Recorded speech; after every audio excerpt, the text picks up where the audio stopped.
ఈరోజు బరాబర్ అడుగుతందుకు మనతో పాటు బీఆర్ఎస్ పార్టీ నాయకులు చిరుమల్ల రాకేష్ గారు ఉంటారు. చిరుమల్ల రాకేష్ గారు స్వయంగా పాలిటెక్నిక్ చదువుకున్న తర్వాత ఆ పాలిటెక్నిక్ డిప్లొమాతో ఆయన ఇంజనీరింగ్ చేసిండ్రు.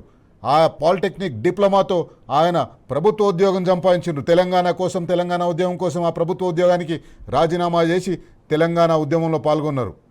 ఈరోజు ఆయన మనకు అతిథిగా ఉంటారు. మీ ఓట్ల కోసం మీ ఇంటింటికి వచ్చి మీ పిల్లలకు ఉద్యోగాలు ఇస్తామని వాగ్దానాలు చేసిన కాంగ్రెస్ పార్టీ నాయకులను బరాబర్ అడుగుదాం. ఆ కాంగ్రెస్ పార్టీ నాయకులకు నాయకత్వం వహిస్తున్న ముఖ్యమంత్రి రేవంత్ రెడ్డిని బరాబర్ అడుగుదాం. ముఖ్యమంత్రి రేవంత్ రెడ్డిని ముఖ్యమంత్రి పీఠం మీద కూర్చోబెట్టిన రాహుల్ గాంధీని బరాబర్ అడుగుదాం.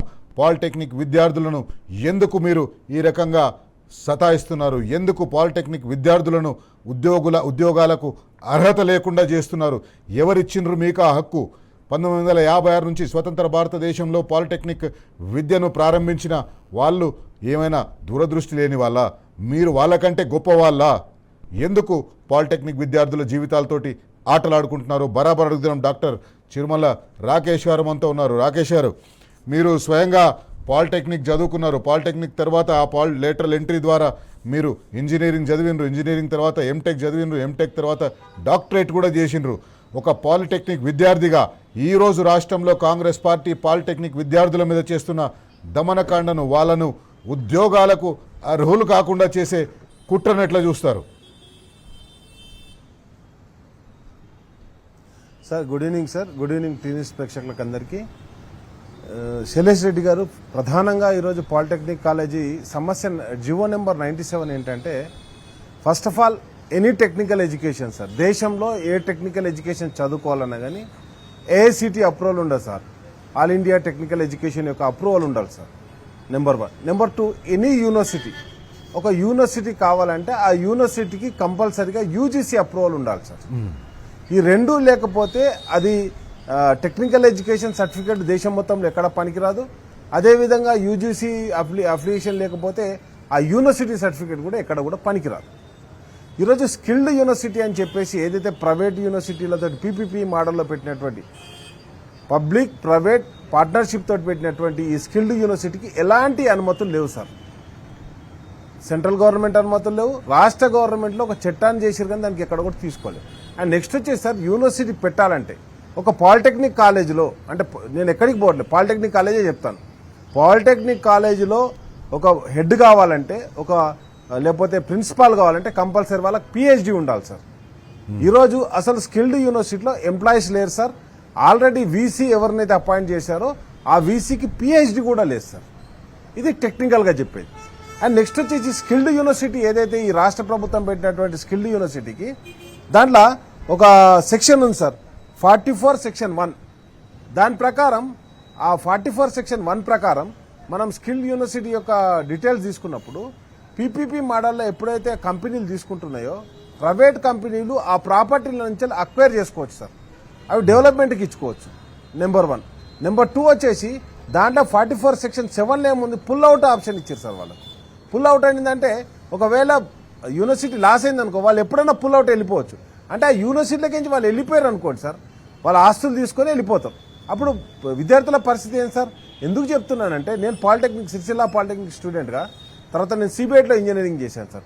MTech JNT campus, PhD Osmania క్యాంపస్లో చదువుకున్నాం. కాబట్టి ఈ టెక్నికల్ ఎడ్యుకేషన్ మీద సంపూర్ణ అవగాహనతో ఒకటి చెప్తున్నాను sir.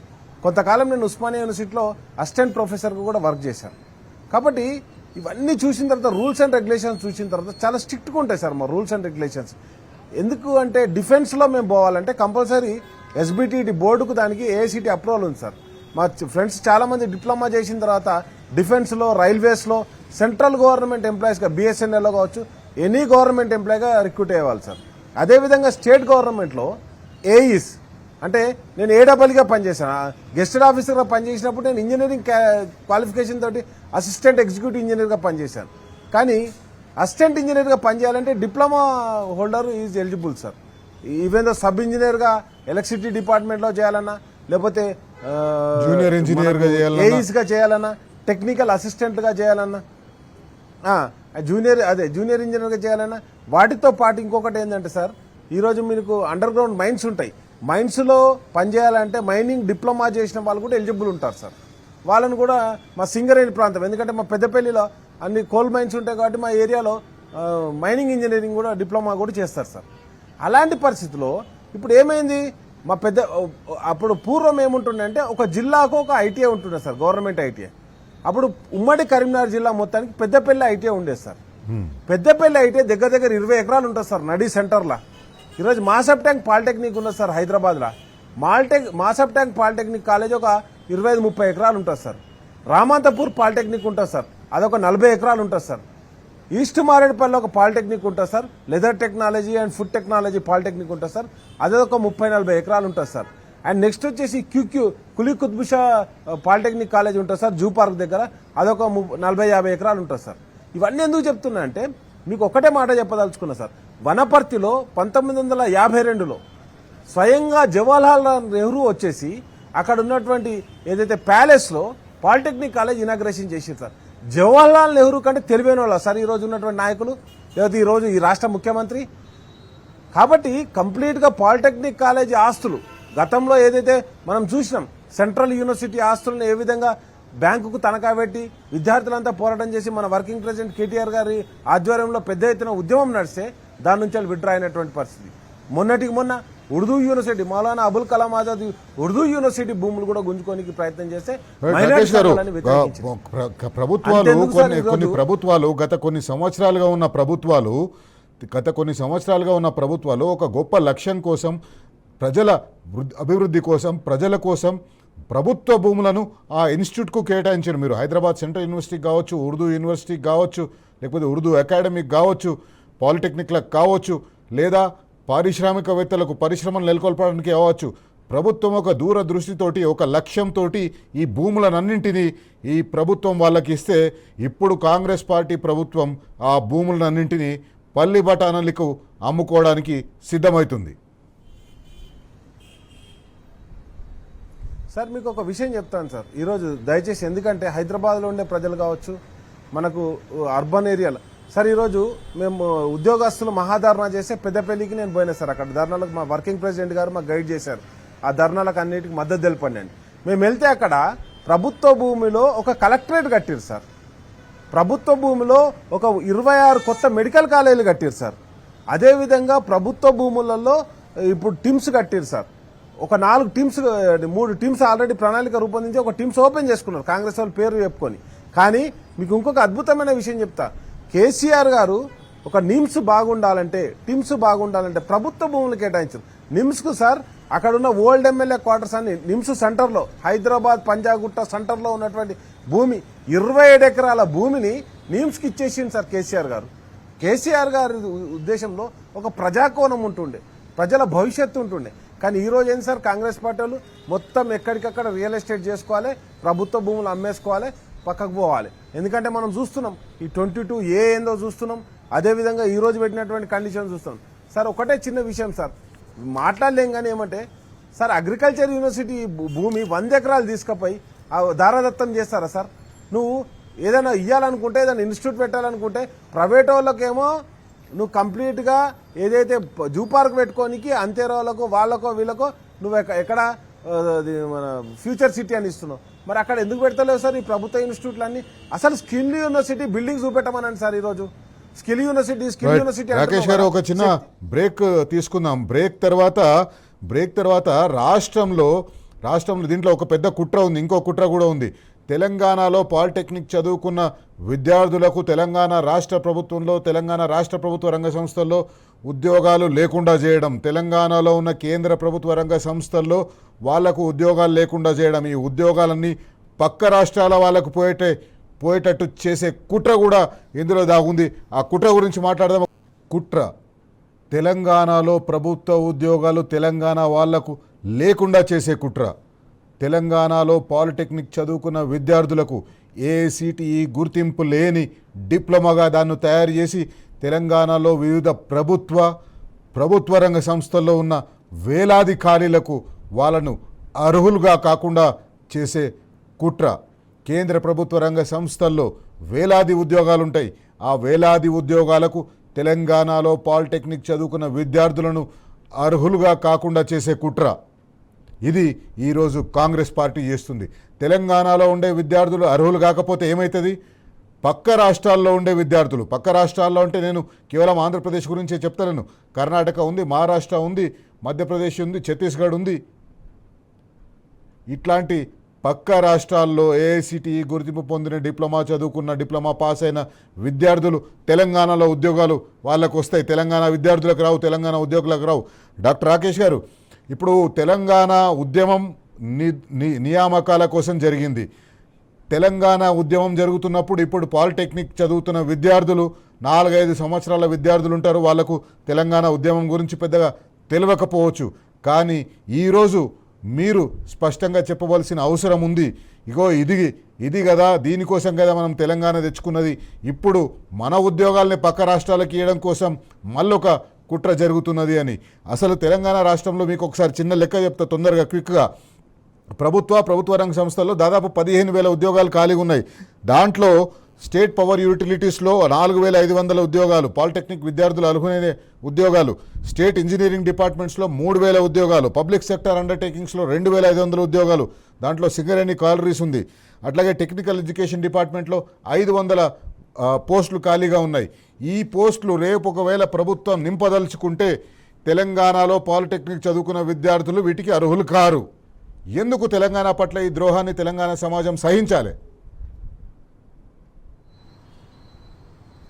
Sir, first of all ఇక్కడ ఇంకొక విషయం కూడా చెప్తున్నాను సార్.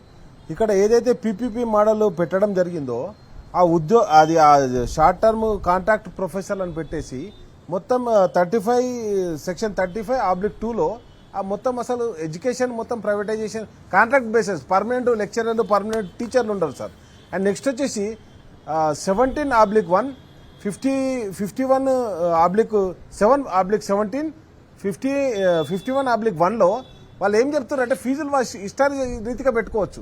యాక్చువల్గా స్కిల్డ్ యూనివర్సిటీలో ఫీజులన్నీ కూడా విద్యార్థులే కట్టుకోవాలి సార్. ఇప్పుడు మన గవర్నమెంట్ ఫీజు రియంబర్స్మెంట్ ఇస్తుంది. నెక్స్ట్ వచ్చేసి ప్రభుత్వ కళాశాలలో మన ఫీజులు కట్టడానికి అవసరం లేదు కాబట్టి మనం డైరెక్ట్ చదువుకోవచ్చు. ఇదొక అంశం అయితే సార్, మన హైదరాబాద్లో బీడీఎల్ ఉంది సార్, ఈసీఎల్ ఉంది సార్, బిహెచ్ఎల్ ఉంది సార్. ఇవన్నిట్లలో కూడా మనకు ఎలిజిబిలిటీ కోల్పోతాం సార్.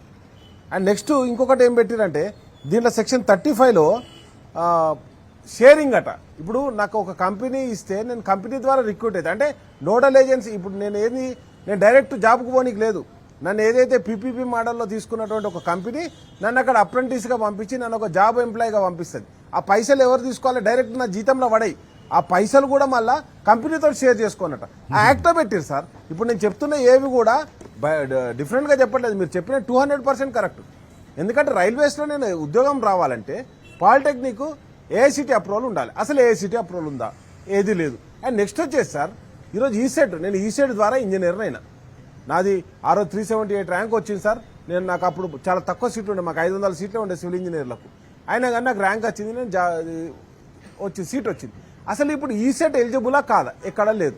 అండ్ నెక్స్ట్ వచ్చేసి సార్, కమిటీలు వేసిన వాళ్ళకు ఇంతవరకు ఎవరు కూడా ఆ 3 మెన్ కమిటీ 4 మెన్ కమిటీ ఏదో వేసారు కదా, ఆ తూతు మంత్రం కమిటీ సార్.